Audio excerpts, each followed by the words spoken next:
Hey everybody, just a couple quick things before we start the review. I want to apologize for it taking so long. This was actually supposed to be our Halloween 2019 special, which is why it looks like it's Halloween in the video. But due to a whole lot of things, including the whole Kappa scare and a bunch of stuff going on in the real world around that time and going to a convention on Halloween, I just couldn't get it done until now. So by the time this gets up, you could look at this as a Bloody Valentine's Day review instead of a Halloween review. So thank you for your patience and hope you enjoy our review of Netflix's Castlevania Season 1. On with the show. What the? Bree, how much did you spend on Halloween decorations? Okay, fair point. Well, I don't know. Horror's not really my thing. I think I got just the thing. But first, everyone, I'd like you to meet my wife and channel artist, Bree. And because she did such a good job decorating, I'm going to let her sit in on this review with us. Here on the show recently, we've been talking a lot about bad or obscure adaptations of pre-existing works. So I say it's high time we talk about a good one. Netflix's animated Castlevania series is quite possibly the best video game adaptation ever put to film.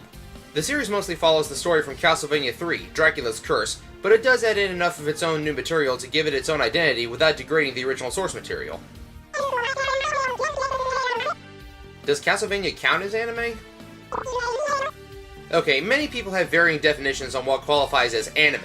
If it was animated and came from Japan, then it's indisputable. But things like Avatar: The Last Airbender, Teen Titans, and The Boondocks, all of them were heavily inspired by anime and are considered to be anime by some people. But for my personal views, for something to qualify as anime, it must have been animated, obviously, and its original language when it was released must be Japanese. And this would mean that the works I mentioned previously could be considered American anime. That's debatable. But regardless, back during my Transformers review, when I said I wasn't going to be reviewing anime for a while, that meant nothing that could potentially get me sent back to jail. So that means no Fate and nothing with underage girls. But this is neither Fate nor lollies, so we have nothing to worry about. Instead, this is Season 1 of Netflix's Castlevania. Our first shot of the series shows that Dracula was, and still is, the champion of Halloween yard decorations as retreated to a massive field filled with skeletons on stakes. The helpful text on screen gives us our location and date, 1455 in Wallachia. A swarm of bats gathers, adding to the eerie atmosphere until one is stabbed by a knife. We're shown that the knife-wielding woman is standing on the doorstep of Dracula's castle. After knocking, the door opens and she enters, coming face to face with the vampire lord himself.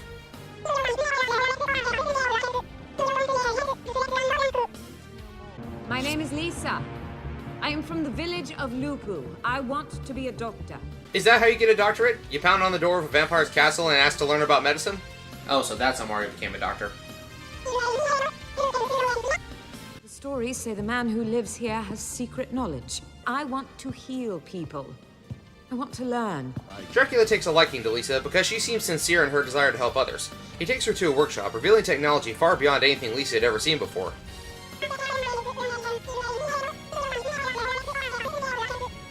Maybe she'll be able to come back as a heroic spirit? So there were devil engines in her house, Bishop. I saw them with my own eyes, and glass in shapes you've never seen. She just couldn't see that it was all given to her by Satan. If he thinks weird-shaped glass is demonic, wait till he sees what we do with plastic. The Archbishop would prefer that life in Wallachia be kept simple, man. So, despite the ludicrous accusations, Lisa isn't angry with the people and calls out, pleading to Dracula for no harm to befall them. However, her pleas would fall on deaf ears.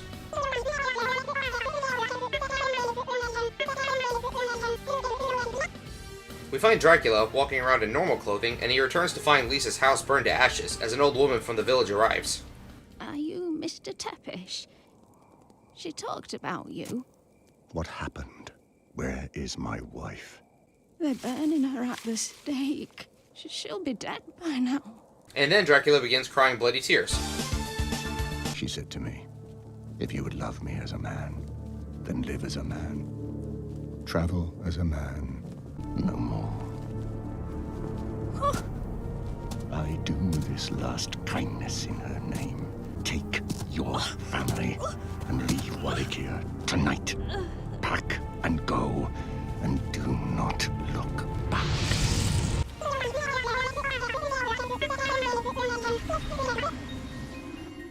Meanwhile, the corpse of Lisa was finally burned away to ashes.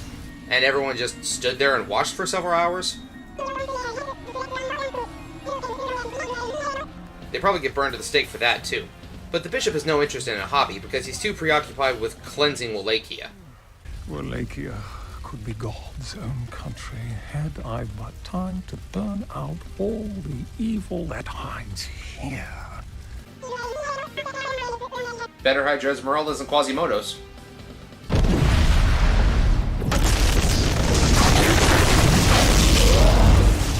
What have you done? Oh no! Oh God! Dracula! You are not real. You are a fiction. Fiction? You take my wife and deny I even exist. Dracula warns the Wallachians that he will bring the wrath of hell itself upon the earth in 1 year and tells them to remove any marks they made on the land. And he treats them to one of the many plagues of Moses as fire begins falling from the sky. 1 year! It will take me 1 year to summon an army from the guts of hell itself. No.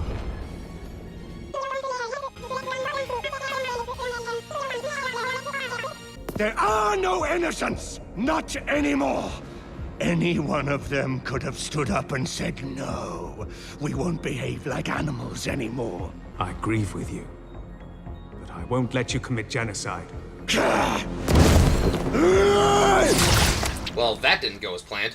1 year later, all seems well. A bright and sunny day as the Archbishop gives a speech at the cathedral. And apparently, in his old age, his eyesight is so bad that he doesn't even notice that it suddenly gets a lot darker in the middle of the day. Living as if cradled in the love of God.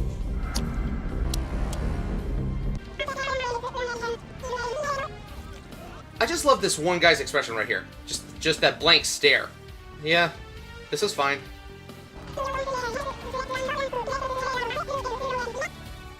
The cathedral explodes in flames and the Archbishop is impaled by a large shard of glass. Dracula takes to the skies, basically telling everyone, I told you so.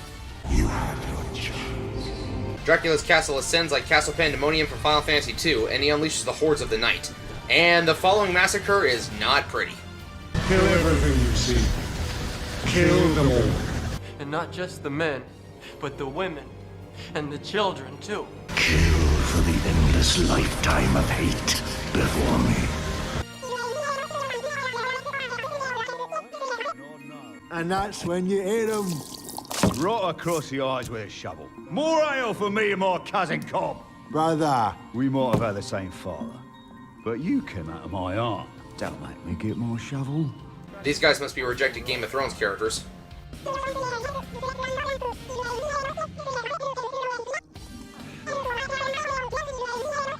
No, it all comes down to the families in the houses, doesn't it? And they're not even the worst. The Belmonts? We should have killed all the Belmonts. This is Trevor Belmont, our main character. After hearing that he's not welcome, he tries to order an ale to go, but the bartender demands he pays off his tab first. While he's fumbling about for his coin pouch, Basha notices the family crest on his shirt. That's a Belmont crest. House of Belmont. Family Belmont. Never met them. Listen, forget it. I'll just go. Now, you're a Belmont. The Belmonts dealt with monsters. The Belmonts fought monsters, son. Basha then goes on a rant about how the Belmonts were excommunicated from the church for practicing magic, and he's blaming the Belmont family for the demon armies attacking Wallachia.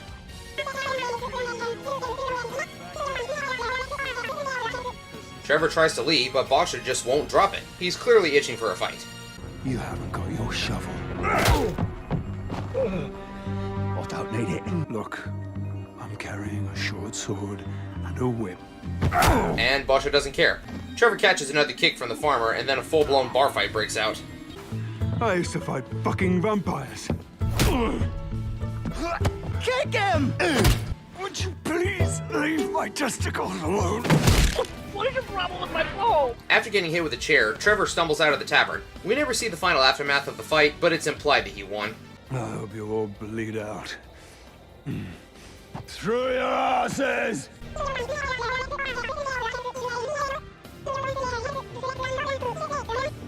After seeing that the city gates are barricaded, Trevor enters the town through a sewer pipe.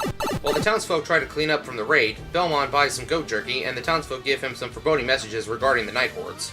We got a tribe of speakers in the city. Once we've done what needs to be done, the The demons will leave us alone. Well, keep it quiet. The new bishop hates the old wisdom. Dracula's monsters come at night, but the bishop's men come in the middle of the day. I think the speakers made the sleeping soldier ill. The bishop will sort things out. If the others will just do as he says when he tells us to do it, then all will be in order. There is no war in Ba Sing Se. Things get even more sketchy when we see two priests roughly escorting an old man in a blue robe into an alley. I warned you. How do you fit a staff that long inside his shirt? Speakers don't help. Speakers are tainted. You attract evil. Trevor decides to intervene, but it turns out that he's a little bit out of practice with his whip. How's your finger? What fucking finger? Kill the bastard!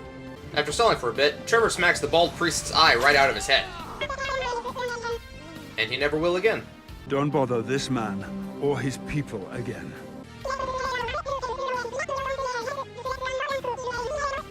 They inform him about one of their friends who has gone missing, and that's the reason why they haven't left the city, despite the threats from the church.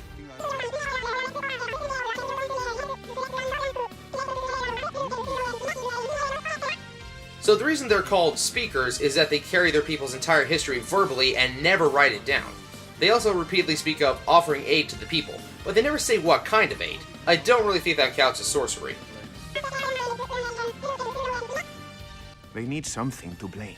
To divert people from the truth. I see that not much has changed in over 500 years.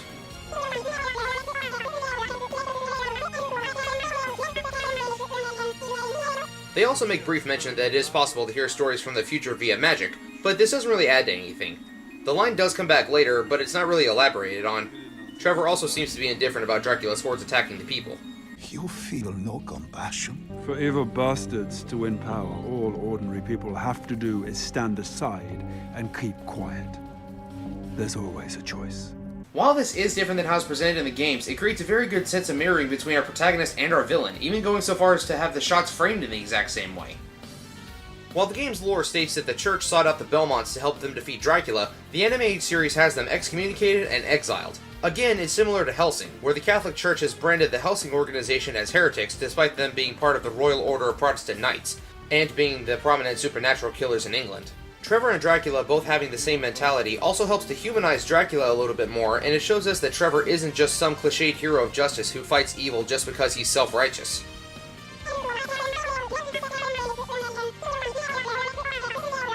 It's the Elder's grandchild down there.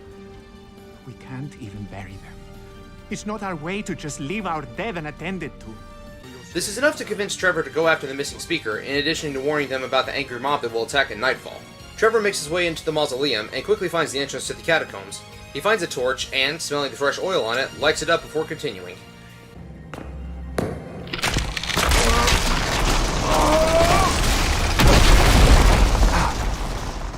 Reflexes like a cat. Yeah, dead cat-like reflexes. Either someone left a statue of a speaker down here, or... Ah, time for a boss fight. Cyclops.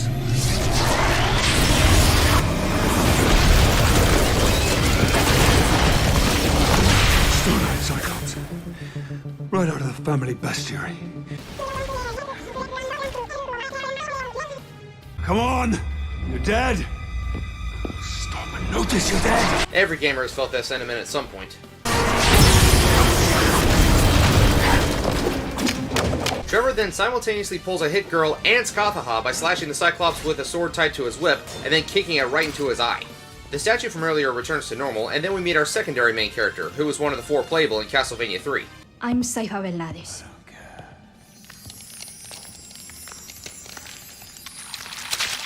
I'd always wondered about whether or not depetrified corpses would still bleed.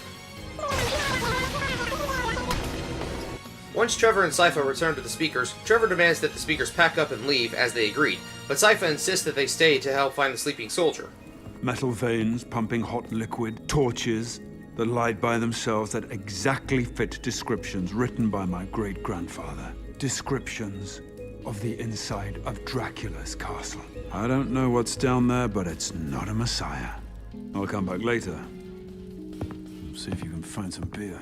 I could pee in a bucket and Tell him it's beer. It fooled me. Most beers I've had taste like piss anyway.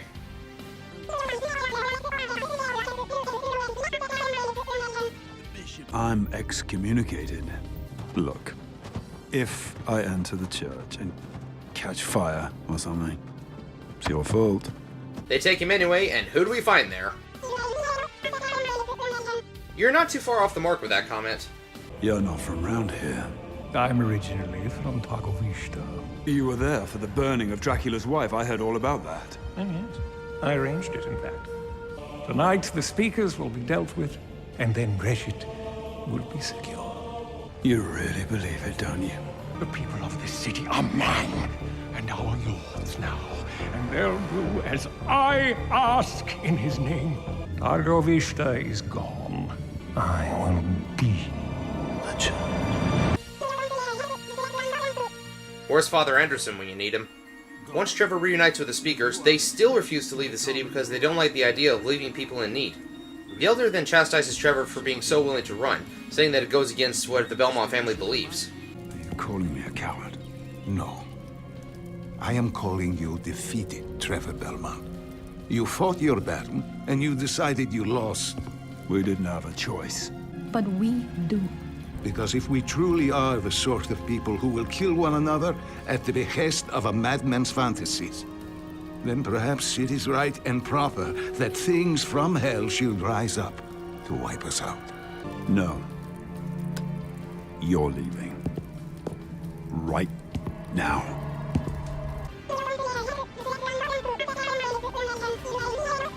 The villagers attack the speaker's house, led by the priests. This is Sparta! Where are the speakers? I've put them somewhere safe.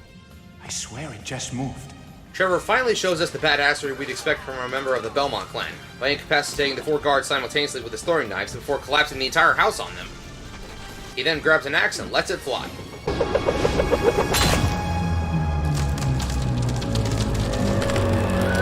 He really capitalized on that giant cross hanging above the city. After taking out the one-eyed priest from earlier, Belmont has no trouble neutralizing any threat that comes his way, but the Night Hordes have arrived. The final episode of Season 1 starts with probably the most satisfying moment in the series so far.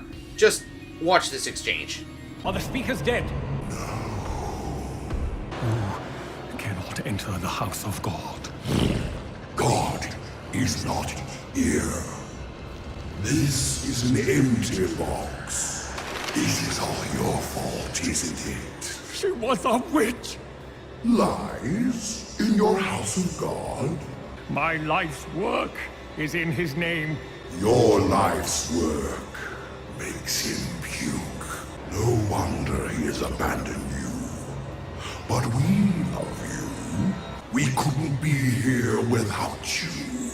Let me kiss you.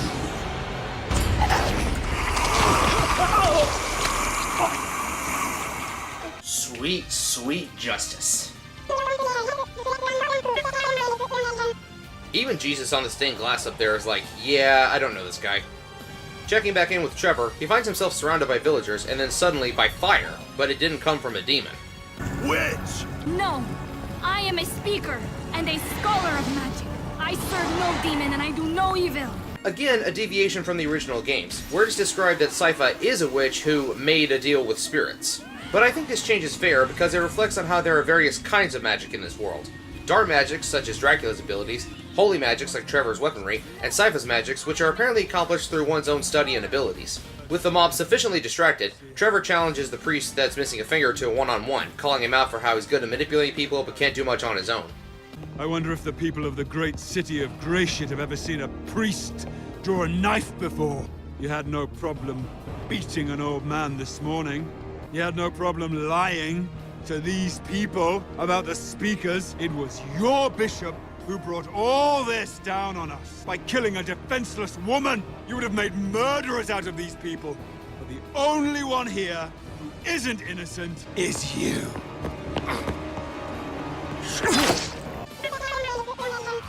While nothing Trevor said is wrong, it just goes to show you how quickly mob mentality spreads.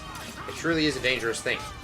But they have bigger things to worry about, as old Blue Fangs from earlier has arrived and he brought friends with him. Trevor quickly rallies the townsfolk together to begin a counterattack by organizing a pike formation and gathering salt and holy water. Everyone with a sword wipes their blades in the salt. And Cypher plays support by boxing in the demons with holy water ice walls. Rear pike up! Cut him down! Salt kills demons! Don't forget! Spread the word!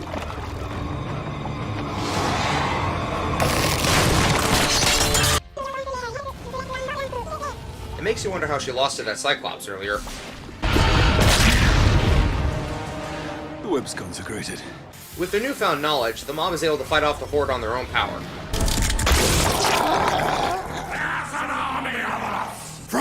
I don't care.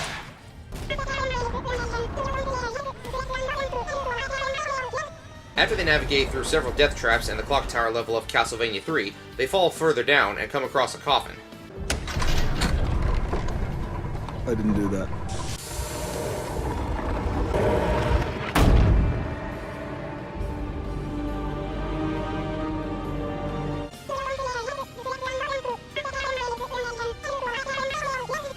Sypha believes that Alucard is the sleeping soldier from the legend, but Trevor isn't that easily impressed. I know what you are. And what am I? No, we're not making a Twilight reference here. You're a vampire. She called you Belmont. The Belmonts fought creatures of the night, did they not? Some banter between Alucard and Trevor reveals that, unlike the story, Alucard hasn't been waiting down there for hundreds of years, but only a year. This, combined with the bad blood between the Belmonts and vampires, causes things to escalate. Am I going to have to kill you? Do you think you can? After Alucard draws a sword long enough to challenge Sephiroth's Nodachi, Trevor wastes no time in starting the fight. The battle between these two is one of the best moments in the series so far. It moves fast enough to be entertaining and fantastic, but not too fast to be unbelievable or lazy with the animation by simply drawing blurry punches or blades. You can always see where the weapons are, and the movement is easy to follow while still being enticing. While the rest of the series' fight scenes up to this point were done well enough, even if they were short, this is a great reflection on the very heart and soul of this whole series and why it's so highly acclaimed. It's just fast-paced and fantastic enough, and yet it's graceful with its movements, and you're allowed to appreciate the fluid animation and how much effort went into choreographing this fight and bringing it to life.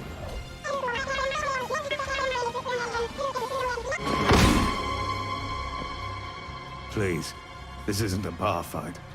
Have some class. The fight comes to an end when Trevor lands a slash across Alucard's chest, but his short sword breaks in the process and he's knocked down before the Damnfear prepares to finish the job.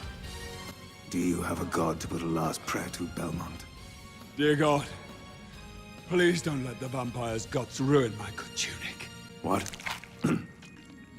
With the fight at a stalemate, Sypha intervenes, threatening to burn Alucard to ashes if he tries anything funny. A vampire hunter and a magician. He'll do.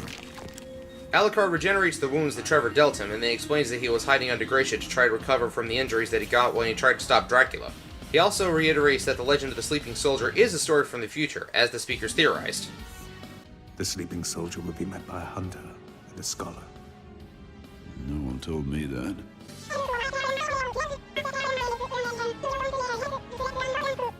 And that's the end of Season 1 of Netflix's Castlevania series. Short, but oh so sweet. It does add in new material to help with the world building, and it does change a few details, I suppose, to be more historically accurate, but even with the changes, you can tell that there was a lot of love and respect for the original source material. Another interesting angle is that rather than start at the very beginning of the timeline with Lament of Innocence, they go with a more well-known early point, and that was the beginning of the timeline for over a decade. A safer move, and it likely bolstered the series enough for fans to demand a second season.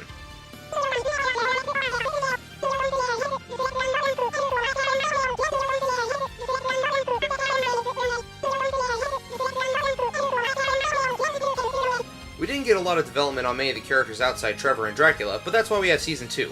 Trevor himself has the sly and sarcastic charm of Uncle Crow from Ruby, and Dracula is actually very relatable, showing great regret and heartbreak after Lisa was murdered. It's going to be interesting when these two finally cross paths. This has been Blade Cross EXE. Thank you all so much for watching, and we'll see you next time. Peace out.